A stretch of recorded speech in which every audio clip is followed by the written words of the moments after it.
बहुत समय पहले की बात है।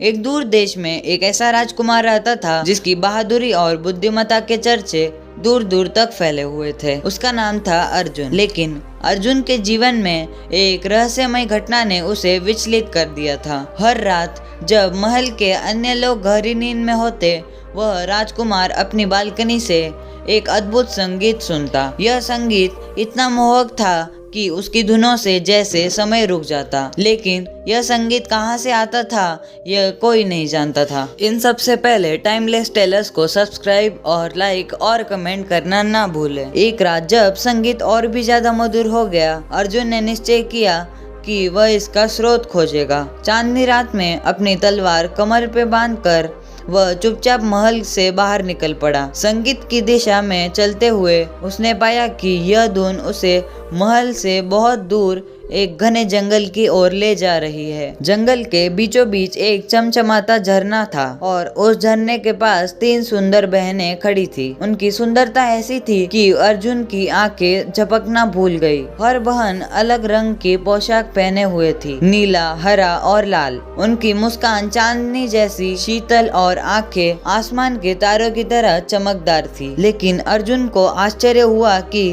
जैसे ही उसने उनके पास जाने की कोशिश की, तीनों बहनें अचानक गायब हो गई। वह उनकी ओर बढ़ा, लेकिन झरने के पास बस उनका संगीत गूंज रहा था। अर्जुन समझ गया कि यह कोई साधारण घटना नहीं थी। अगले दिन वह एक पुराने ऋषि के पास गया जो अपने ज्ञान के लिए प्रसिद्ध था। ऋषि ने ध्यान मग्न होकर कहा, वे 3 बहनें कोई साधारण स्त्रियां नहीं है राजकुमार। वे एक श्राप के कारण इस जंगल में फंसी हुई है। जब तक कोई सच्चा योद्धा उनका श्राप नहीं तोड़ेगा, वे आधी रात के बाद ही प्रकट होंगी और भोर से पहले गायब हो जाएगी। श्राप कैसे टूटेगा? अर्जुन ने बेचैन होकर पूछा। ऋषि ने गहरी सांस ली और कहा, तुम्हें 3 असंभव कार्य पूरे करने होंगे। पहला, तुम्हें इस जंगल के बीचों बीच छिपे हुए संगीत के मोती को खोजना होगा। दूसरा, तुम्हें झरने के नीचे छिपे राक्षस भयानक को हराना होगा। और तीसरा, तुम्हें उन बहनों के लिए अमर दीप जलाना होगा जो उनकी आत्माओं को मुक्त करेगा। अर्जुन ने निश्चय किया कि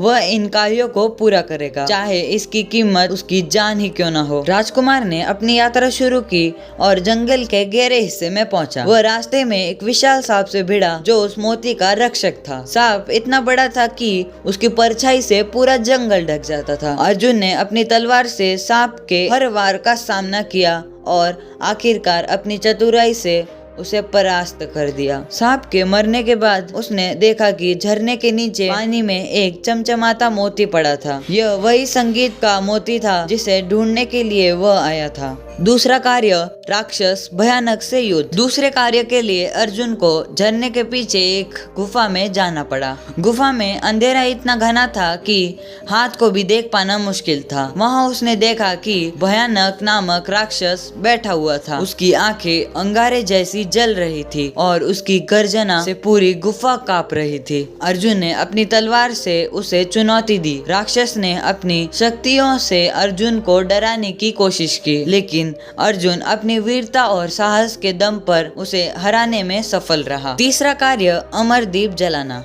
अंतिम कार्य सबसे कठिन था। अर्जुन को अमरदीप जलाने के लिए एक विशेष फूल की जरूरत थी जो एक जादुई पहाड़ के शिखर पर खिलता था। वह पहाड़ इतना ऊंचा और खतरनाक था कि अब तक कोई वहां नहीं पहुंच सका था। लेकिन अर्जुन ने अपने अदम्य साहस और इच्छा शक्ति से पहाड़ पर चढ़ाई की। कई कठिनाइयों के बाद उसने वह फूल पाया और अमरदीप जलाने के लिए उसे झरने के पास लाया। जब अर्जुन ने दीप जलाया तो झरने का पानी सोने जैसा चमकने लगा। तीनों बहनें वहां प्रकट हुई और उनकी आत्माएं श्राप से मुक्त हो गई। बहनों ने अर्जुन को धन्यवाद दिया और बताया कि वे एक शक्तिशाली जादूगर की बेटियां थी जिन्हें उनकी सुंदरता के कारण श्राप दिया था। अंत में सबसे छोटी बहन, जिसका नाम अनामिका था, और अर्जुन एक दूसरे के प्रेम में पड़ गए। राजकुमार ने उन तीनों बहनों को अपने महल में आमंत्रित किया और उनसे मित्रता बनाए रखी। इस प्रकार अर्जुन की बहादुरी और निष्ठा ने न केवल 3 बहनों की जिंदगियां बचाई, बल्कि उसे सच्चा प्रेम और जीवन का अर्थ भी सिखाया।